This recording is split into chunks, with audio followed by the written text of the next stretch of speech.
मुख्यमंत्री माझी लाडकी बहीण योजना या योजनेचा लाभ घेत असलेल्या अपात्र लाभार्थ्यांवर अखेर आता कारवाई करण्याकरिता सुरुवात करण्यात आलेली आहे.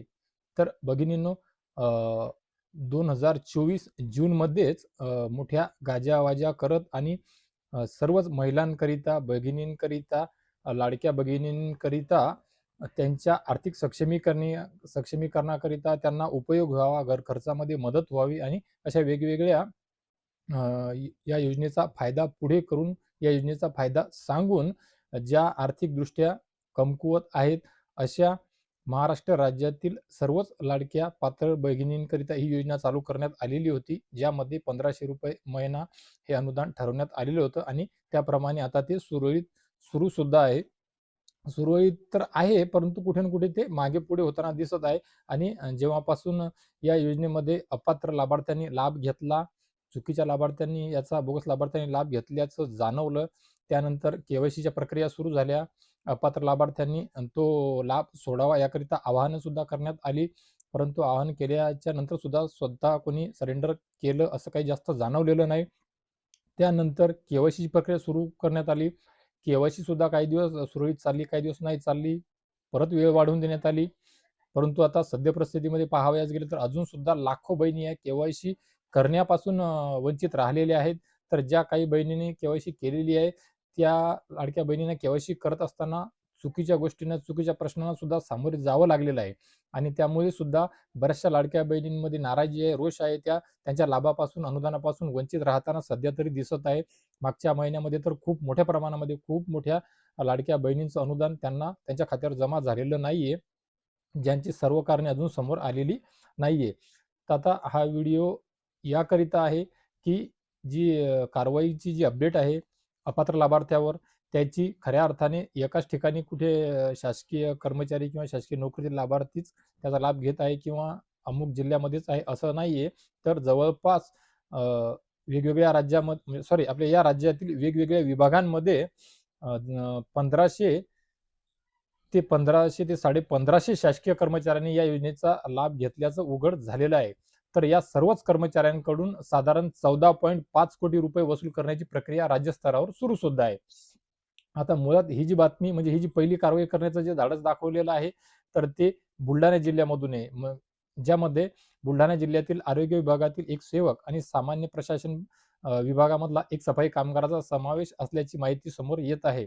जे सर्व कर्मचारी जिल्हा परिषदेच्या सेवेमध्ये कायमस्वरूपी कार्यरत आहे. राज्य शासनाकडून लाभार्थ्यांच्या नावांची पडताळणी आणि छाननी प्रक्रिया सुरू असताना जिल्हा परिषदेच्या 196 कर्मचाऱ्यांची नावे लाभार्थी म्हणून समोर आली होती आणि यांची सखोल चौकशी केली असता त्यापैकी 190 कर्मचारी हे अर्धवेळ आणि 2.5 लाखाच्या उत्पन्नापेक्षा कमी उत्पन्न असलेले आढळल्यामुळे ते त्यामध्ये पात्र ठरवण्यात आलेले आहे, जे पात्र आहेत. परंतु त्यांच्या व्यतिरिक्त जे नियमात बसत नाही असे 6 लाभार्थी आहेत, ज्यामध्ये 6 शासकीय कर्मचाऱ्यांकडून घेतलेले ₹16,500 याप्रमाणे, म्हणजे ₹99,000, जवळपास ₹1,00,000 वसूल करण्यात आले असल्याची माहिती मिळत आहे. सोबतच कारवाईकरिता प्रस्ताव सुद्धा पाठवण्यात आलेला आहे.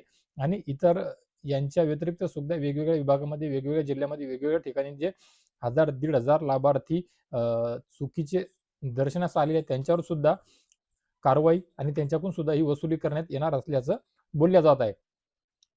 चुकीच्यांना, लाभार्थींना पात्र करू नये किंवा त्यांना लाभ देऊ नये इथपर्यंत तर ठीक आहे. परंतु यामध्ये बराच वेळ गेलेला आहे, वर्ष उलटून गेलेलं आहे. त्यावेळेस सुद्धा, त्या काळात सुद्धा या गोष्टी व्हायला हव्या होत्या. त्याची शहानिशा व्हायला हवी होती. परंतु याच्या व्यतिरिक्त ज्या लाखो बहिणी, ज्यांना केवायसी करिताची मुदत वाढवून दिली परंतु साईट चालत नव्हती, त्यांना परत एकदा केवायसीची मुदत वाढवून देणं, पोर्टल चांगल्या प्रकारे दुरुस्त करून देणं हे आवश्यक असताना सुद्धा लाखो बहिणी सध्या वंचित आहेत. मागच्या महिन्यामध्ये सुद्धा लाखो बहिणींचं अनुदान आलेलं नाहीये. त्यांना उत्तर कोण देणार? त्यांची जबाबदारी कोण घेणार? खऱ्या अर्थाने त्यांच्याकरिता महिला व बालविकास विभागाने समोर येणं गरजेचं आहे सध्या. कारण की महिलांमध्ये खूप मोठ्या प्रमाणामध्ये रोष आहे. यांना जर खरोखर महिलेचं काहीतरी हित साधायचंच होतं खरोखर खऱ्या अर्थाने, तर ही प्रक्रिया सुरळीत, सोपी आणि काहीतरी मार्गदर्शक तत्वानुसार यांना कुणीतरी सहकार्य करायला हवं होतं, जे खऱ्या अर्थाने सहकार्य होताना दिसलेलं नाहीये. काही ठिकाणी कागदपत्राला सादर करण्याकरिता सांगण्यात आलेली आहे, त्यांच्या कागदपत्राची यादीकरिता सुद्धा दौंडी देण्यात यायला हवी होती. त्याकरिता सुद्धा त्यांना वेळेमध्ये त्यांची कागदपत्रे सादर करता आली असती, किंवा ज्यांच्याकडे कागदपत्रे सादर करायची त्यांना सुद्धा दुरुस्ती करण्याकरिता तसं मार्गदर्शन द्यायला हवं होतं. त्यांना एक अनुभवी टीम उपलब्ध करून द्यायला हवी होती, की जे लाडक्या बहिणीच्या समस्या सोडवू शकतील. परंतु तशा अर्थाने काही खऱ्या अर्थाने होताना दिसत नाही. त्यामुळे लाडक्या बहिणी या लाभापासून वंचित राहण्याचा जो आकडा आहे, खूप मोठा आकडा समोर येत आहे. लाखोच्या स्वरूपामध्ये जर लाडक्या बहिणी वंचित राहत असतील, तर मग त्या योजनेचा लाभ मिळणार तरी कुणाला, असा प्रश्न निर्माण होत आहे.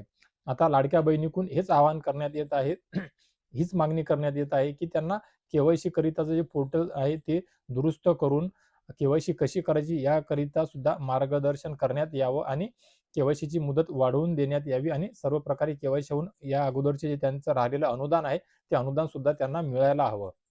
याकरिता महिला व बालविकास विभागाने समोर येऊन पुढाकार घेऊन एक चांगली मार्गदर्शक टीम सज्ज करून या सर्वच महिला लाभार्थ्यांना सहकार्य करण्याकरिता समोर येणं गरजेचं असल्याचं लाभार्थ्यांकडून बोलल्या जात आहे. तर आता बघूया, सक्राती अगोदर जे सांगण्यात येत आहे की 3,000 रुपये येणार, तर ते कोणत्या कोणत्या लाडक्या बहिणीला येणार. मागच्या महिन्यामध्ये ज्या लाडक्या बहिणींना 1,500 रुपये आलेले नाहीये आणि त्या पात्र आहेत, त्यांचे सुद्धा 1,500 आणि हे 3,000, तसं तर अधिकृत घोषणा कुठे केलेली नाहीये. शासन निर्णय, जी-आर, निधी वगैरे उपलब्ध करून देण्यात आल्याची माहिती बातमी समोर आलेली नाहीये. परंतु लोकप्रतिनिधींच्या माध्यमातून सोशल मीडियामध्ये खूप जोराशोराने सांगण्यात येत आहे की मकर संक्रांती अगोदर 3,000 रुपये देण्यात येतील. परंतु मागच्या महिन्यामध्ये राहिलेल्या लाडक्या बहिणींचा सुद्धा अनुदान त्यांना मिळायला हवं, आणि त्याच लाडक्या बहिणींना हे 3,000 रुपये सुद्धा मिळायला हवं. मागचं अनुदान मागे पडता कामा नये. आणि ज्या लाडक्या बहिणींना अनुदान सुरू आहे, त्या लाडक्या बहिणी हे सुद्धा विचारत आहे की 2,100 रुपयाची घोषणा कुठे गेली? 2,100 रुपये मिळणार तरी कधी? आता मिळणार का? नंतर मिळणार का? नवीन वर्ष सुरू झाले, सण सुरू झाले, तरी सुद्धा 2,100 रुपयाकरिता कोणी शब्द बोलायला तयार नाहीये. आणि लाडक्या बहिणीतून 2,100 रुपयाकरिता सुद्धा मागणी होताना दिसत आहे. तर लाडक्या भगिनींनो, बघूया या येत्या 2-4 दिवसामध्ये तुमच्या खात्यावर किती अनुदान येते आणि कोणत्या लाडक्या बहिणी अजून या अनुदानापासून वंचित राहतात. तर त्या ज्या लाडक्या बहिणींना हे अनुदान मिळणार नाही, त्या वंचित राहतील, हे आता या 2-3 दिवसामध्ये आपल्या सर्वांसमोर येईल.